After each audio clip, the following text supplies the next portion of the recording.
Bendiciones, bienvenidos a su espacio Siembra y Cosecha. Una vez más con ustedes en esta ocasión para hablar bajo el tema Cuando dudamos de Dios. Y es para mí un honor una vez más ponerme delante de ustedes presentando la palabra del Señor, procurando con diligencia hacerlo de una manera efectiva, hacerlo de una manera eficaz, hacerlo de una manera cuerda, de una manera que agrade a Dios y que sea de edificación y de bendición para todos y cada uno de las personas que van a mirar el video, que lo mirarán ahora y que lo mirarán después. La bendición de Dios para ustedes. Y comenzamos leyendo la palabra del Señor en el libro de Números, capítulo 11, del verso 18 al verso 23. Y dice la palabra santa del Señor así: Pero al pueblo dirás: santificaos para mañana y comeréis carne, porque habéis llorado en oídos de Jehová diciendo: ¿quién nos diera a comer carne? Ciertamente mejor nos iba en Egipto. Jehová, pues, os dará carne y comeréis. No comeréis un día, ni 2 días, ni 5 días, ni 10 días, ni 20 días, sino hasta un mes entero, hasta que os salga por las narices y la aborrezcáis, por cuanto menospreciasteis a Jehová, que está en medio de vosotros, y llorasteis delante de él, diciendo: ¿para qué salimos acá de Egipto? Entonces dijo Moisés: 600,000 de a pie es el pueblo en medio del cual yo estoy. Y tú dices: ¿le daré carne y comerán un mes entero? ¿Se desgollarán para ellos ovejas, bueyes, que basten? ¿O se juntarán para ellos todos los peces del mar para que tengan abasto? Entonces Jehová respondió a Moisés: ¿acaso se ha cortado la mano de Jehová? Ahora verás si se cumple mi palabra o no. Bendita sea la santa palabra del Señor. Que Dios añada bendición a su santa escritura. Es muy fácil tener una noción negativa de alguien o pensar que es imposible lograr algo o hacer algo por ser de dimensiones exageradas. Pero Dios no tiene ningún límite en nada, por extenso, amplio o diminuto que sea. Es decir, con Dios todo es posible, aunque a nosotros nos parezca imposible. En el Señor no tenemos un por qué dudar de su poder. Podemos dudar de nuestras capacidades, podemos dudar de alguien, podemos dudar de nuestros gobiernos, podemos dudar inclusive de los más sofisticados académicos, científicos o cualquier disciplina. Pero de Dios no, porque Él es todopoderoso y no tiene límite alguno. Quiero que miremos primeramente en Números el 11, en el verso 21. Dice, el primer desglose sería dudando por la cantidad de gente. Números 11, 21. Entonces dijo Moisés: 600,000 de a pie es el pueblo en medio del cual yo estoy. Y dices tú, o tú dices: ¿le daré carne y comerán un mes entero? Moisés estaba completamente asombrado. Vea que el signo que tiene aquí el pasaje es de admiración. Él estaba asombrado de que, habiendo 600,000 de a pie, el pueblo en el cual él estaba presente, Dios dijera que podía darle de comer. Este gran hombre de Dios dudaba de la capacidad del Señor, del poder de alimentar a tan grande multitud. Su expresión, tú dices, revela la incredulidad que había en su corazón del poder de Dios.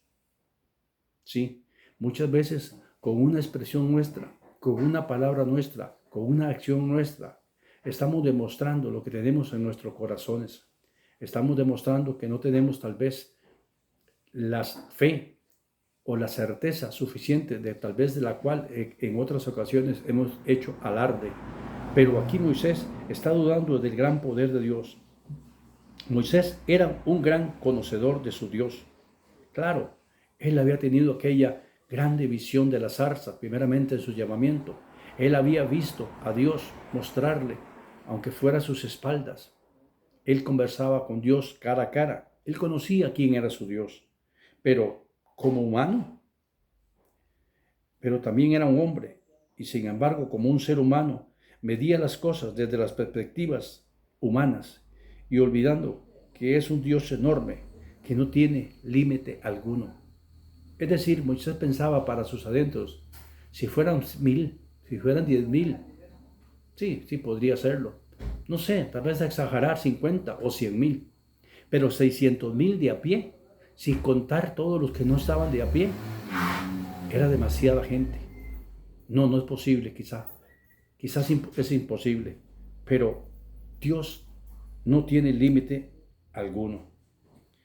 Ahora, esto era por la cantidad de personas.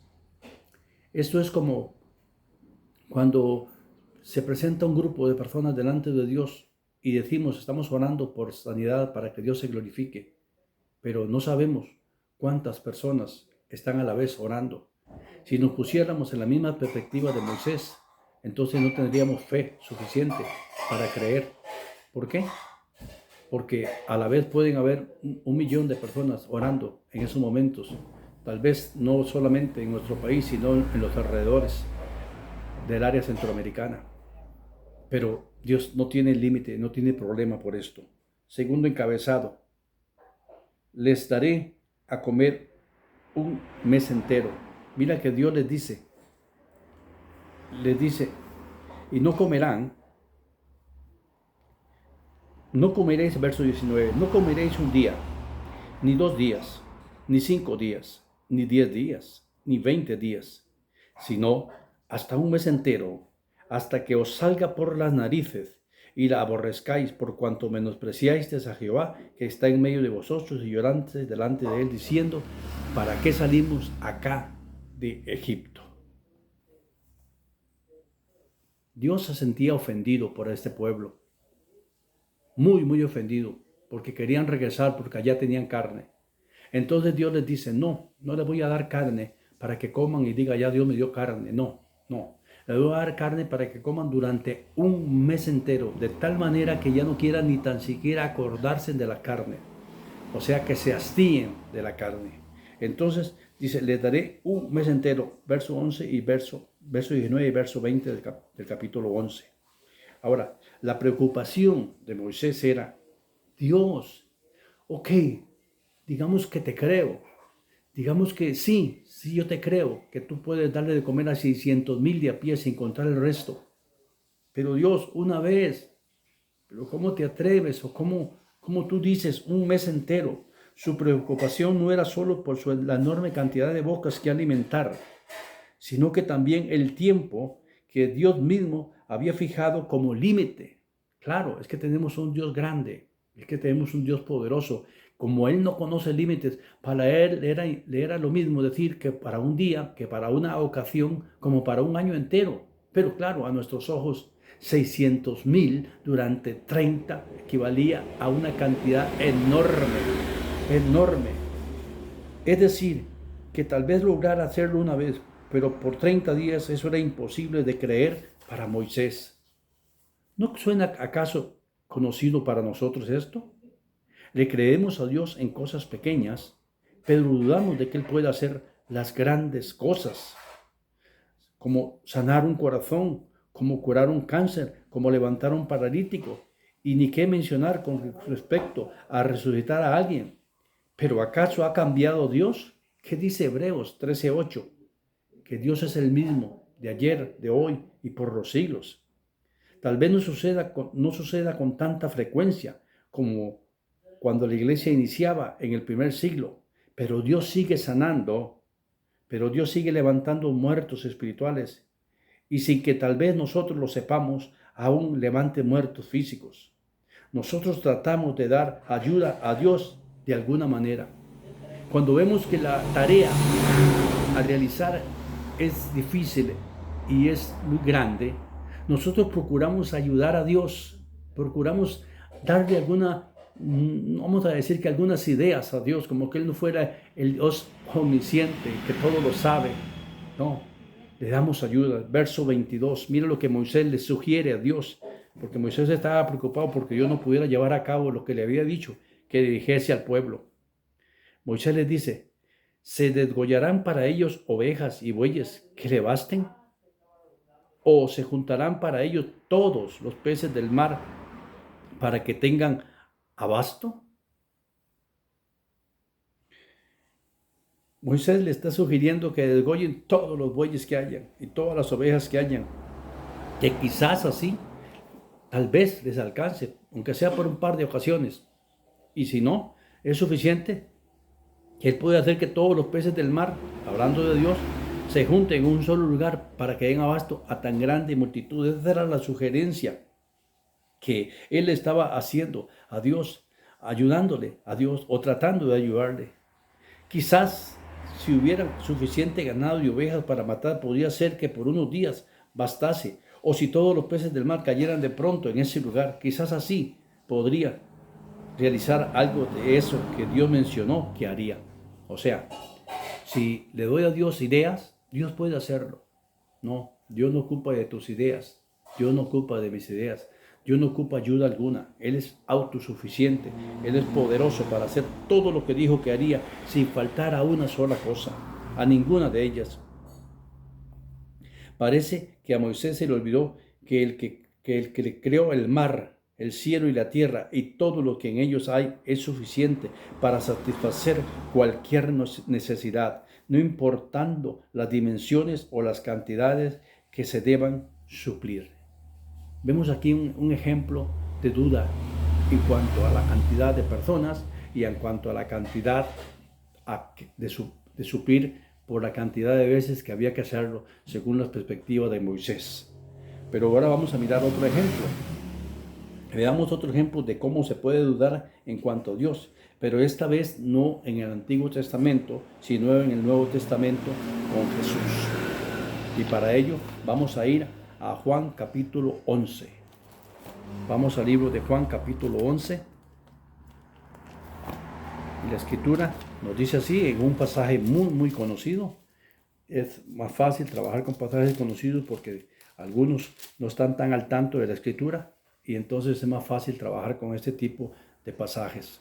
Aunque los cristianos debemos conocer toda la escritura, ¿verdad? Ok. Vemos aquí entonces con Jesús en el Nuevo Testamento. Vemos aquí otra forma de duda, en este caso poniendo en veremos la omnipresencia de Dios. Leamos capítulo 11 de Juan, el verso 21 y el verso 31. Dice el 11:21. Dice, y Marta dijo a Jesús, Señor, si hubieses estado aquí, mi hermano no habría muerto. Pasamos al verso 32. María, cuando llegó a donde estaba Jesús, al verle, se postró a sus pies, diciéndole, Señor, si hubieses estado aquí, no habría muerto mi hermano. Vemos este caso conocido de esta familia que amaba a Jesús y que Jesús amaba a ellos. Ya sabemos que aquí ya Lázaro ha muerto y ya tiene 4 días de muerto. Pero cuando Marta ve venir al maestro, sale a su encuentro y lo primero que le dice es, si hubieses estado aquí, mi hermano no habría muerto. María, que se había quedado en casa y no había salido a su encuentro, cuando ve venir al maestro, también se postra y le dice, si hubieses estado aquí, mi hermano no habría muerto.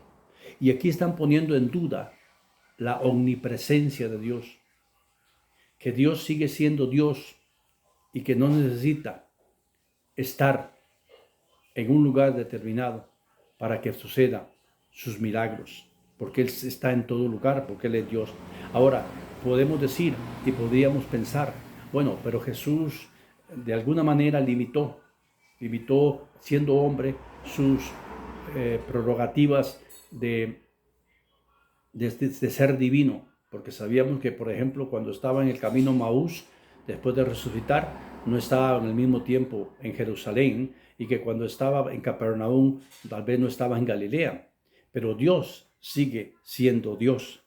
Entonces, parece que a ellas, aunque le amaban de gran manera, no percibían que Él en realidad era el Hijo de Dios, pero que en realidad era Dios. Ellas, estas par de hermanas, veían a Jesús como un gran profeta o como el profeta de Dios, como un verdadero enviado del cielo, y no tenían duda alguna en ello, pero no le veían todavía como el Dios mismo hecho carne. Les era muy difícil poder asimilar semejante condición, porque estaban acostumbradas a tratar, a hablar, a interactuar con Él, a darle de comer, a servirle, a escucharle. Entonces no le parecería como, ¿cómo decirlo? No le parecería como que fuera normal que una persona que interactuara con ellos a la vez fuera Dios, y entonces ponían en duda su omnipresencia. Si hubieras estado aquí, o sea, es porque no estuviste que mi hermano murió. Si hubieras estado aquí, eso no pasa. O sea, ellos tenían la certeza que Él presente no dejaría que su hermano muriese, que pondría sus manos y Él sanaría, porque creían que era un profeta que hacía milagros, prodigios y señales, pero porque lo veían y porque escuchaban de ellos. Pero Dios mismo dice, en el relato del centurión vemos una fe que no pone dudas algunas, ni en lo inmenso del milagro a realizar, ni mucho menos en la distancia para que se efectúe. Él dijo, solo di la palabra y mi criado sanará. Mateo 8, 7 y 10 para hacer una comparativa. Mateo 8, 7 y 10. 8, 7 al 10 dice la escritura.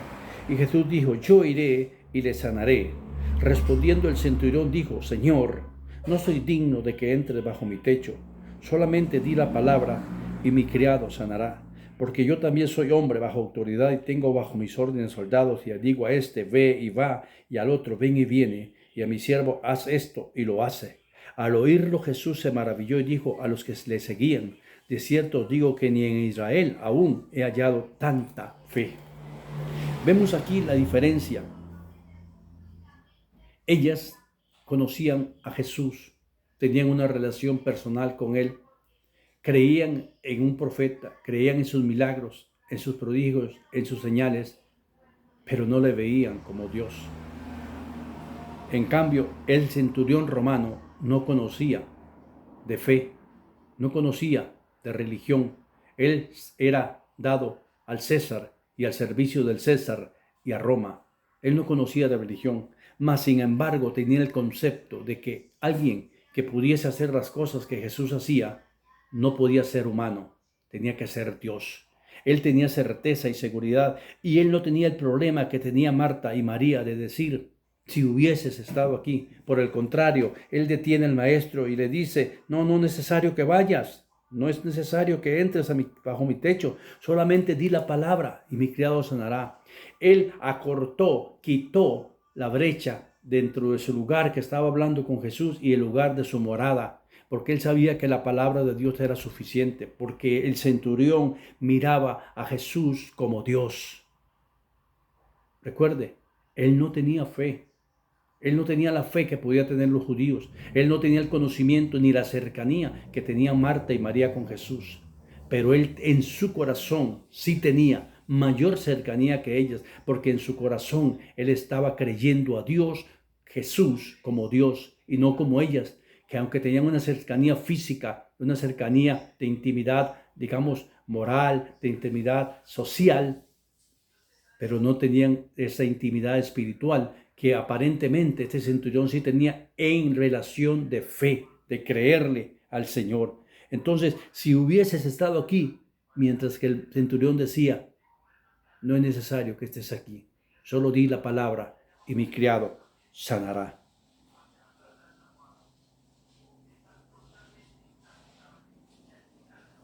Esta es la forma correcta, es decir, la forma del centurión. Esta es la forma correcta de creer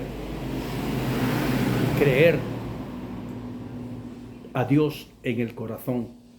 Primero creer que Dios es Dios en nuestro corazón, que Jesús es el mismo Dios, que el Espíritu Santo es el mismo Dios, que Dios Padre es Dios Hijo, que Dios Hijo es Dios Espíritu Santo, Dios Espíritu Santo. Es decir, que las tres personas que son diferentes es una sola esencia. Esa es la forma correcta de creer. ¿De qué forma nosotros dudamos de la omnipresencia de Dios? Diría que de muchas maneras. Por ejemplo, cuando esperamos que una voz nos hable desde el cielo, olvidando que Dios, Espíritu Santo, mora en nuestros corazones. Sí, muchas veces queremos y clamamos y rogamos y aún guardamos silencio esperando que una voz desde el cielo nos hable. Estamos atentos a alguna señal, algún movimiento, algo, y se nos olvida que Dios está en nuestro corazón. Está tan cercano a nuestra mente, está tan cercano que está en nuestro corazón y dudamos de Él y le buscamos y le esperamos en otro lugar, en otra región, en otra parte donde Él no está. Cuando solo pensamos en Dios como que Él está distante, un Dios lejano, sentado en su trono celestial y olvidado de esta humanidad. Sí, esa es la otra manera. Cuando pensamos que Dios está allá en su trono, pero es que Dios está allá tan alto y está sentado en su trono, rodeado de ángeles, de querubines, rodeado de toda la atmósfera celestial. Y se nos olvida que Dios está acá, que camina con nosotros, que se mueve con nosotros, que conoce nuestras intenciones, que conoce nuestros pensamientos, que nos conoce y conoce nuestras necesidades y que Él está para nosotros. Tenemos que entender que nuestro Dios no tiene ningún límite, de ninguna forma o manera, que siempre tiene en mente a cada uno de los 9 billones de personas que somos en este mundo, pero muy en especial a sus hijos. Nuestro Dios es tan grande como nosotros le conozcamos y tan poderoso como nosotros podamos creer. Es tan grande como nosotros le conozcamos, ¿sí? Como le dije antes, Marta y María conocían a Jesús. Marta y María sabían de Él. Moisés conocía más que Marta y María a Jesús y sin embargo dudó. Marta y María le conocían de forma social, pero dudaron. Pero como es tan poderoso como podamos creer, porque el centurión, sí, el centurión no le conocía socialmente, no le conocía mucho menos espiritualmente, pero creyó que Él era Dios y por eso fue tan poderoso para él que más bien le detuvo de ir a su casa para efectuar el milagro, porque sabía que no era necesario. Ahora, te toca a ti y a mí dimensionar sus virtudes y sus atributos. O sea, nos toca a nosotros poner dimensiones. De acuerdo a las dimensiones que tú le pongas a Dios, serán las dimensiones en las que Dios opera para contigo. Y de acuerdo a las virtudes que tú creas que tienes Dios, esas mismas virtudes tú las puedes aplicar a tu vida. Si tú crees que Él es todopoderoso, que Él es grande, que Él es fuerte, que Él es poderoso, que Él tiene todas y cada una de las cosas que tú necesites, tú no tendrás límite alguno para pedirle en ninguna dirección, en lo social, en lo espiritual, en lo emocional, en lo físico. No tendrás temor, porque en toda área Él será suficiente, porque esas son las dimensiones que tú tienes en tu corazón de Dios. Ese es de creer que tú tienes en su corazón. Pero si tú limitas a Dios y le pones y tienes un Dios pequeño, tu fe será pequeña. Tus peticiones serán pequeñas porque no podrás pedir cosas grandes a un Dios que es pequeño. ¿Por qué? Porque en tu corazón tú crees en un Dios pequeño. Cuanto más te acercas a Dios, a Él, más Él se acercará a ti. Y eso te dará más fe para lograr cosas grandes. Pero si sigues poniendo límites a tu Dios, estarás estrechando el radio de operación del Dios Todopoderoso. Tú mismo limitas a Dios. Y Él no es un Dios que pueda ser limitado. Dice la palabra allí en Números, ¿acaso se ha cortado la mano de Dios? ¿Se ha cortado acaso la mano del Dios? En otro pasaje dice, ¿se ha detenido su mano para bendecir? ¿O se ha cortado su oído? ¿O se ha hecho sordo para escuchar a su pueblo que clama? Por tanto, como dice la Biblia, ensancha el sitio de tu tienda y corre tus estacas, porque eres hijo de un Dios maravilloso y excelso que quiere bendecirte en gran manera. Extiende tu fe, extiende tu radio de operación de Dios para contigo y permite que los milagros de Dios lleguen a tu vida de una forma grande y maravillosa. En ese libro de Isaías 54:2, donde está ese pasaje de ensancha el sitio de tu tienda y corre tus estacas, el Señor del cielo nos está pidiendo que dimensionemos más nuestra fe, que dimensionemos más nuestra manera de creer, que le creamos más profundamente a Dios y nos acerquemos más a Él. Por tanto, como dice la palabra de Dios, este es tiempo para creerle a Dios. Es tiempo para que tú reflexiones. Si estás dudando de Dios, si no estás confiando en Él, si no estás todavía en la perspectiva correcta de Dios, pide perdón a Dios. Pide que Él perdone tus dudas y te saque a victoria y te ayude en cada área de tu vida. Bendiciones.